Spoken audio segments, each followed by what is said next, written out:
Hello everyone, today I will show you how to convert PDF to Excel XLS format using Wondershare PDF element,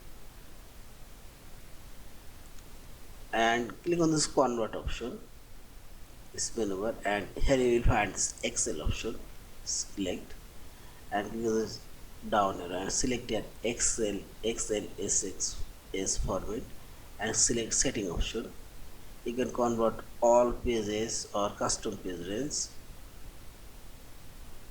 and select OK,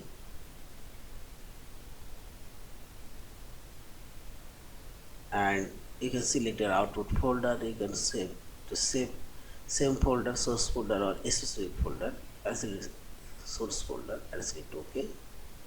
As converting an open folder,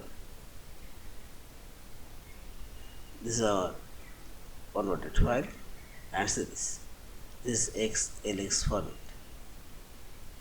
Yeah, thank you for watching. Please subscribe, like, share and comments.